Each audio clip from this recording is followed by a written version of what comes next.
Hey guys, this is Hell Hades coming to you faceless from the new place. Still waiting for a cable for my camera before I can get going on my normal faced videos. Anyway, what's going on? There's two kind of crazy things that are going on right now in Raid. I thought I'd just bring them to you nice and quick.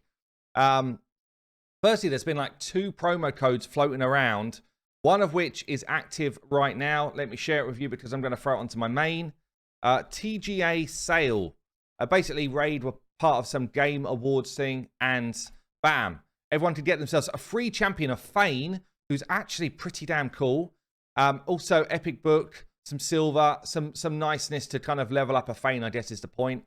That's going to be pretty juicy on my free-to-play, honestly. A Fane is a decent champion, especially if you're running something like an unkillable team, or if you are struggling with Skinwalker's Faction Wars. She does a butt-ton of damage against the boss, so Fane actually a really nice champion to pick up for a freebie there, especially for newer players. So that's pretty damn cool. There was also kind of like these crazy 5 sacred packs going around, which I think is the first thing that has ever like caused Plarium to take down their own game. Basically, there was this pack out there. It was a mistake. It shouldn't have gone out there. The community is in a bit of an uproar because some people did squeeze it onto their accounts, and a lot of people, as in everyone else, didn't. So that it was a mistake. Someone found like this fancy URL, managed to find a way to then manipulate it to get 5 sacreds. I'll show you the picture here. I mean, honestly, a lot of people saying maybe it's photoshopped. I'm pretty certain this is real because I've seen it from a lot of people. Just so happens the screenshot I've got here is by a guy called Rebel, which is pretty fitting for the only guy that I've seen. Well, the only screenshot I've got for someone who's got this. 5 sacreds, a legendary tome, a buttload of energy and silver. I mean, damn, shame to miss out on that. But I don't think, I've tried going through the fancy links. I can't make it work. So I think that's dead and buried. Plarium kiboshed that one as quickly as they could. Funny how quickly they fix a bug when it's about giving out free stuff compared to when it's about fixing a champion. But there you go. Anyway, let's get on to the kind of main event for today. What's going on? We've got a 2 times chance to get Void champions now this weekend. Do not forget, we're literally like a couple of weeks away from a fusion. Yeah, and it looks like a good fusion as well. Like, not the best in the world, but a good fusion. I put a video about that yesterday. I feel like he's going to be solid for most people's accounts. So don't go wasting all your resources if you don't have a ton. I am going to buy some shards and probably do a shard video probably today, I think. But yeah, what's going on? We've got 2 times chances of voids, which is kind of normal in the normal cycle. But we've also got a 10 times chance to get 2 different legendary champions. So you see from time of recording here, we've got a 10 times chance to get Ursuga. And that's going to be followed up with a 10 times chance to get Nekhret. So 2 of them, honestly, they're massive, massive flat arena champions. And I guess Plarium are just kind of pushing the boundaries of how much will this Guardian ring and the empowerment kind of push the whales on these type of events. And I think it's going to be a lot because these type of champions, you know, they make a huge, huge difference to your defensive teams and offensive teams for arena. No doubt as well, people like Ursuga and Nekhret will be useful for Hydra, and they are useful in other content as well. So, you know, Ursuga for today, next 24 hours, she's going to be available on a 10 times alongside a 2 times. It actually massively enhances the chance that you're going to get Ursuga. There's not that many Void Legendary Champions. On a 2 times, you've got an enhanced chance anyway. And then obviously, you throw a 10 times on the back of that. It's huge if you don't have this champion and you're a whale looking to pick her up. So, Ursuga, what does she do? She's got crazy, crazy base stats. 108 speed, 1531 defense, one of the highest defenses in the game, and massive HP. She is a unit. She's incredibly difficult to take down. She's got an A1 block active steals. It's solid. It's not crazy, but it's solid. She's got a really good A2 as well, which throws out either decreased crit damage and decreased attack for 2 turns, or decreased speed and decreased defense, depending on whether the target's an attack-based champion really or a defense-based champion. So it's a solid A2, 3-turn cooldown if booked. This is where she gets kind of, this is where her main purpose starts to come out. ally protection for 3 turns. That's so long. On a 3-turn cooldown, you basically have ally protection up the entire time. It's unique to her, I believe, to have ally protection up the entire time from a champion.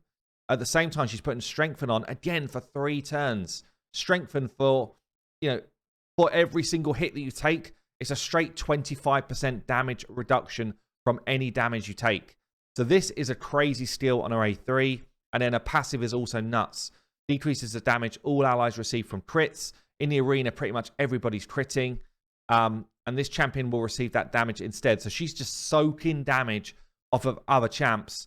Pretty much you put her alongside a reviver. You're soaking the damage away from the reviver. And she's taking that damage instead. So it's very cool. You can put her in Guardian gear or Stalwart gear. And she is just kind of like an absolute tank of a champion. Also got a really strong aura as well. So she's really solid. I can see a lot of whales, as I said, going for her big time. And then from tomorrow, as the other kind of part of this 2 times event, there's going to be Nekhret up for grabs. I just recently pulled him on my main. He is a huge, huge pull for my main. And I'm actually wondering, like, if I was to +1 or +2 anybody, who would it be? And I do have, I think I've got both of those factions topped. 10 out of 10 for Barbs, 10 out of 10 for Undead. So it would be the point where I'm now +1 in people in those factions if I was to pull shards for them. But yeah, Nekhret is a beast as well. I think he's probably stronger on offense. Basically what he's got, I'll go through his kit quickly. So A1's a triple hit, which is always nice. Giant Slayer on this champion will do some damage in Clan Boss or now Hydra, I guess. Also, decreased attack comes alongside it, which is a good debuff, which cannot be resisted. When we're looking at some of the kind of crazy resistances that are out there nowadays, this is a huge line. Any line of text that says this effect cannot be resisted, it means you're not having to build any accuracy to land that stuff. It's really big. A2 is like an ally attack, albeit it's not as good as most ally attack skills because it's very situational. You have to have put ally protection on them through this champion to make that work. But it's still a good skill.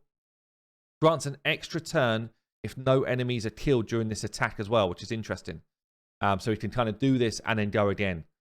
That threw me off. When I was using him in my arena offensive team, I was like, why am I getting an extra turn, putting extra buffs out? It was this part of this kit here, which I hadn't noticed before.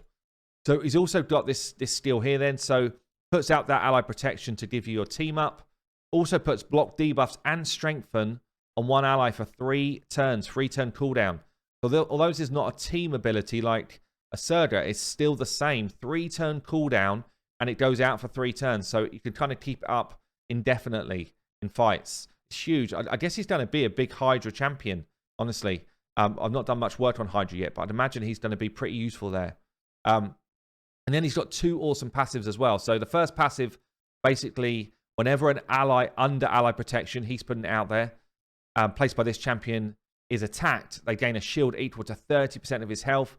Most people build their Nechrets with like 100k health. So some whopping great shield before they get attacked. Occurs only if they don't have a shield already, yes. Also decreases the cooldown of this champion's Legion of the Damned by 2 turns if the shield is placed. So you get back to your kind of ally attack ability quicker if someone's attacked and a shield goes out. And then you've also got this one here, block, debuff, strengthen. This is exactly the same as this skill, but it's a passive. It just goes out at the start of a round. So it's actually a crazy passive for the arena. At the start of the round, you only ever get 1 round in the arena. You don't get multiple. But that champion will just be totally protected from the start. So it's huge. Massive base stats again, same as Ursuga, really crazy base stats. And resistance in all battles aura is massive right now with Doom Tower stuff and with Hydra boss needing resistance in a lot of content. So there you go, guys. 2 big champions on a ×10 during a ×2 Void event. That's going to be huge, especially for the whales that want to whale out. But don't forget, we've got a Christmas fusion literally around the corner. So there you go, guys. I've been Hell Hades, faceless, and I will catch you soon.